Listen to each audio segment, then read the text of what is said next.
But we'll begin tonight with a legion of car lovers who've put their hard-earned money and trust in Adelaide body kit mechanic Alan Shuttleworth.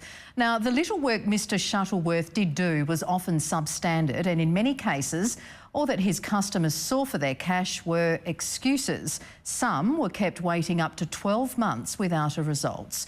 So with many of them left demanding answers, Vassal Melandris thought he'd track him down. I would not trust him with anything. He's got that kind of poker kind of face that you'd look at him and you believe every word he says, but really it's all just nothing, doesn't mean anything. Doesn't think about the consequences of his actions. It's all about give me the money now. How you going? Do you remember John Renfrey? One of your many dudded customers? His customers reckon butter wouldn't melt in his mouth. Fitting me and my son for $5 grand, Alan. A good talker with a good sales pitch. Alan, are you a bodgy body kit fitter? But on this occasion, it seems Alan Shuttleworth was lost for words. Go on, don't be gutless. Come out and talk to us. You're a man, mate. You're a man and you're ripping off kids. Kids like self-confessed car enthusiast Martin Renfrey, who wanted all the major mod cons on his early model Commodore. As soon as I got a job, started earning money, a friend recommended me to ASV and I was getting a kit put on it, body kit. The body kit included spoilers, side skirts and hotted-up bumpers. And after looking around, Martin reckons Alan Shuttleworth at Adelaide Specialised Vehicles, or ASV, made an offer too good to refuse. He said he can do it pretty much on the spot. So I dropped it off to him, gave him an $800 deposit at first, and then he said it would take 3 weeks to finish the job, so went in weekly and paid him the amount of money until it was paid off. I paid the final amount after the 3 weeks was up, expecting my car to be finished. All up, $5,000. Martin's dad, John, says that's more than the car's worth. But kids will be kids. He's a young kid that paid the money in good faith, up front in good faith, hoping that the work could get done. And he was just taken for a ride, a long ride too. A 3-week job turned into a 6-week wait, and then 12, and then 24. Martin still had no body kit, and the family was getting suspicious. My dad, my uncle, my cousins, all of us went in there and demanded to see it. And at first he was just saying it was off at the workshop. We asked where the workshop was and he just took us around the back. That's all. And then we saw it and asked him why he'd only done about 10 minutes work. The painter was never ready. The parts hadn't come in. He's waiting on the spoiler to come in from here. He's waiting on side skirts to come in from there. But it was just every week. I've got the same story every week. At one point, John went to see Alan at his home. However, he didn't even get to the front door because there, smack bang in front of him, was Martin's car. He knew full well that it was in his front yard, and I told him that, where is Martin's car? He said it's in one of the fiberglass shops getting one of the panels fitted. And I said, it's funny, there's one parked in your front yard that's identical. And he just went quiet and hung up. So he was using your car as his company vehicle? Yep, he was using it to get to work and back and anything. Sometimes it probably would have even been unregistered. There was nowhere nothing on it, and you started using it. I never used it. That's absolute bull. You're making that up just to support your argument. I am not. The car was never used at all, never driven by anybody. Well, why'd you push it down there? No, it was stored there. 5 months later, amid countless threats from Consumer Affairs and the courts, the Renfreys decided game's up. They were taking the Commodore back. When you did get it back, what state was it in? Had he done the job? He hadn't done the job. He was actually being held on by duct tape and some rusty old metal. It was really bad. Disgusting.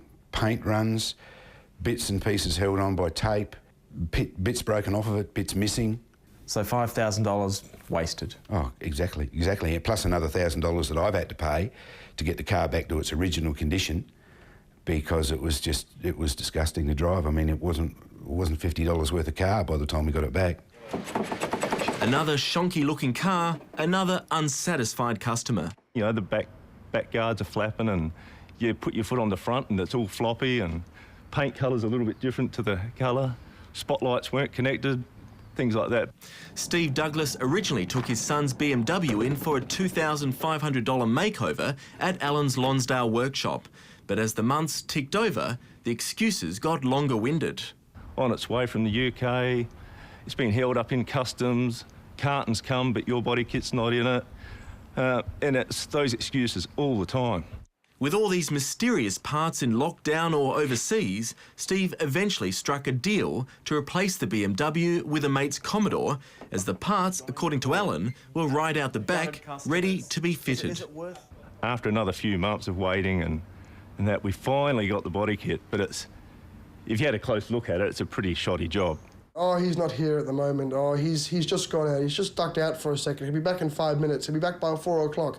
And I constantly calling him. And sometimes I came there, I knew his car was there. I could see his car was there. He was, as I've been told from others, hiding in the toilet. And it's an all too familiar story for Kenneth Skredegaard, whose 3-week job with Alan turned into a 12-month saga. And eventually I just said, look, I've had enough of your stories. I'll see you in court.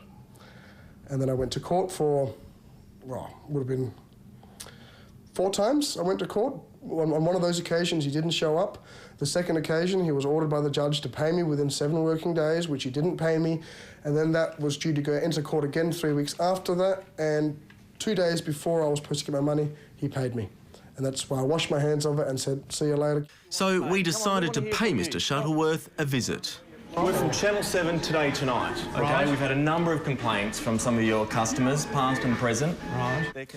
After doing the hot shoe shuffle into the men's toilets, Alan finally decided to front up to the camera. Oh, this is rubbish. You're making up these stories. I'm not making up, I'm going on what he told me. Just to see your argument. I'm going on what he told me. I'm standing here. You're making me the bloody victim. Oh, unbelievable. He claims he's the victim, not the villain. Curious that, when you consider the ordeal his customers have gone through. Do you guarantee good workmanship?